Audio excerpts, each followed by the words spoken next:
Mesmo aquele de coração puro, que à noite faz as suas preces, pode tornar-se um lobo quando o acônito floresce e a lua de outono brilha.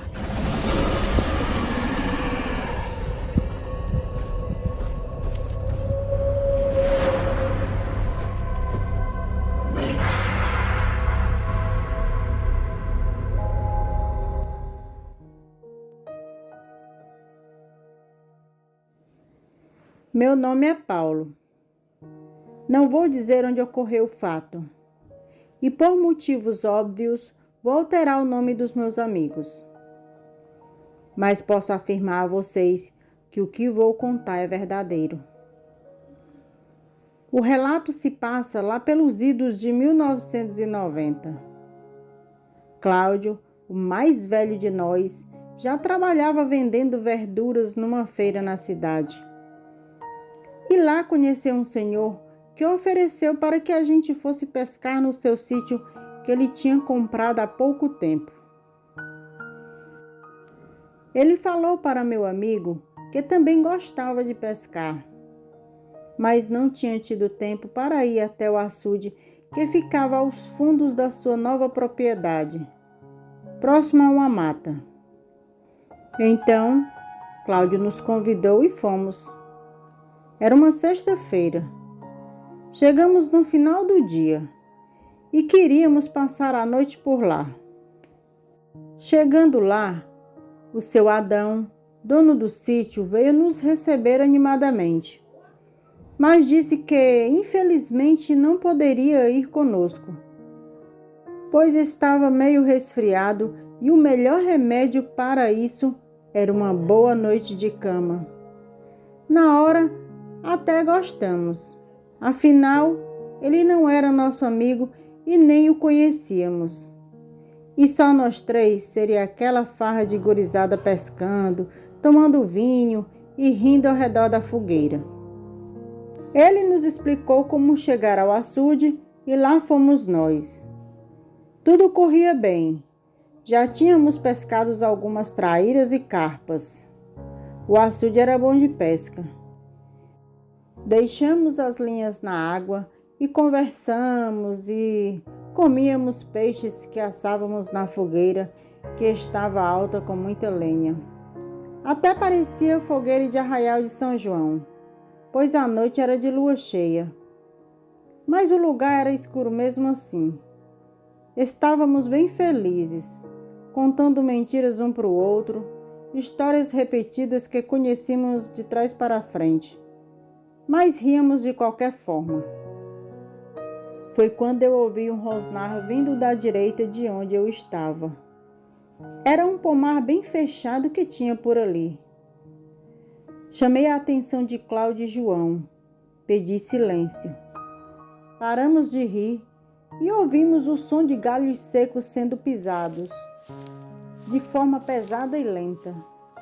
Dava para notar que era um bicho grande. Algo estava nos espreitando nas sombras. Estranhamos aquilo. Eu gritei: "Quem está aí?"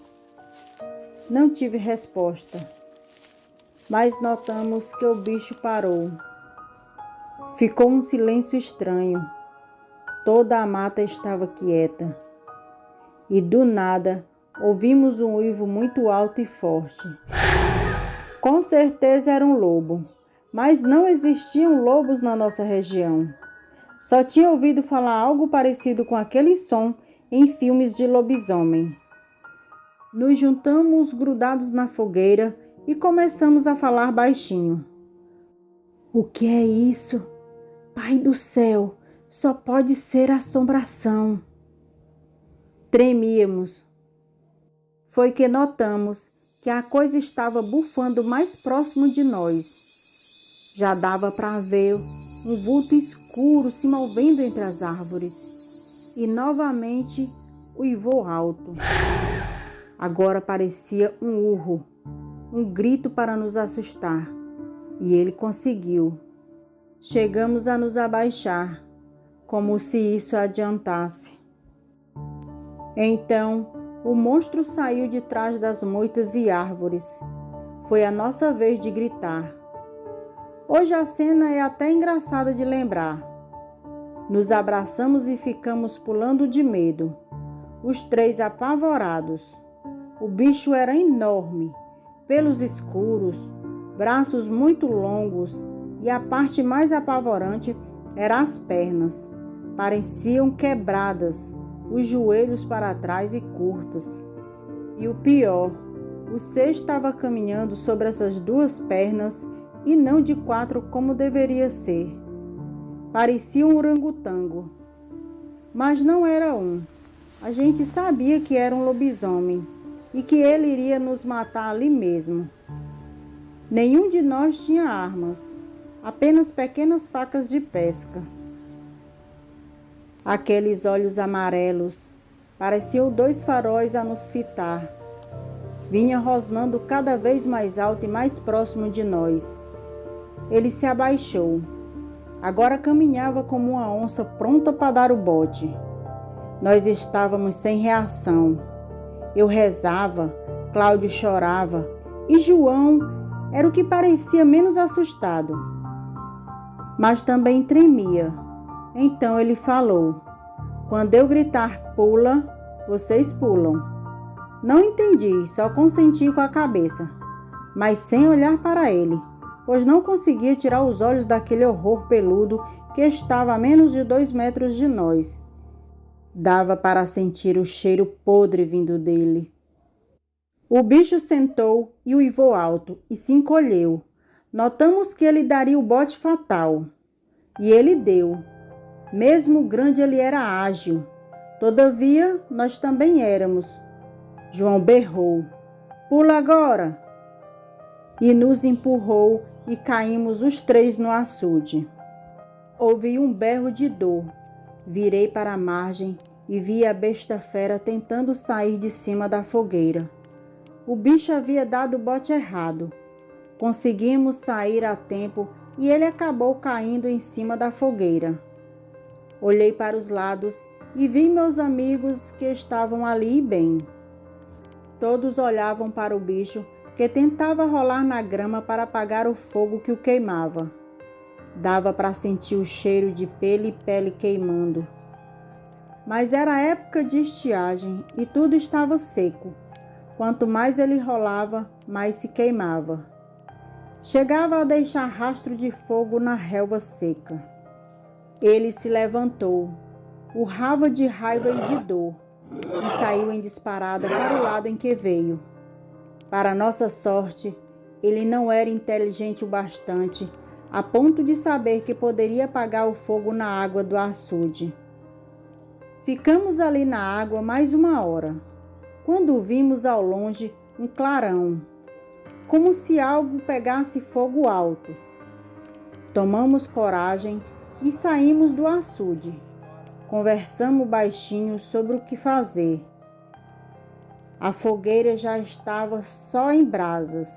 Resolvemos voltar para o sítio. Afinal, não tinha como nos proteger ali sem fogo. Fomos quase que abaixados, pé sobre pé, em silêncio. Apenas fizemos sinais e parávamos a cada som diferente que ouvíamos. Quando estávamos quase chegando, conseguimos ver a casa do sítio que estava pegando fogo. Era daí o clarão que tínhamos visto lá do açude. Como nós demoramos para chegar até ali, quando vimos, a casa já estava toda destruída pelas chamas. Gritamos pelo seu Adão, mas nada de ele responder. Então resolvemos sair dali. Não tinha mais o que fazer. Paramos no orelhão, avisamos aos bombeiros e fomos cada um para a sua casa. No outro dia, ficamos sabendo que os bombeiros fizeram o rescaldo da casa incendiada e acharam um corpo lá, e que estavam fazendo os exames. Mas tudo indicava que era o do seu Adão, o proprietário da casa, pois ele morava sozinho e não tinha família por ali. Dias depois, foi confirmado que foi o dono do sítio a vítima. Continuamos amigos e ficamos mais unidos ainda. Somos compadres e seguidamente falamos sobre o ocorrido, mas apenas entre nós. Não contamos para ninguém até hoje, nem as nossas esposas. Na verdade, elas até sabem, mas acham que foi uma brincadeira, uma história nossa baseada na tragédia da casa incendiada. Falamos e falamos sobre aquilo até hoje e não conseguimos chegar ao consenso se aquele demônio correu até a casa do seu Adão e de alguma forma fez com que o fogo pegasse nela ou se o próprio seu Adão era o lobisomem. Vamos morrer sem saber a resposta, mas uma coisa é certa: nunca mais vimos ou ouvimos relatos daquela fera em nossa região. Graças a Deus. Mas mesmo assim, nunca mais pescamos. Nossos agradecimentos especiais ao Nível Alexandre Fernandes Braga, autor do conto O Lobisomem e a Pescaria. Boa noite.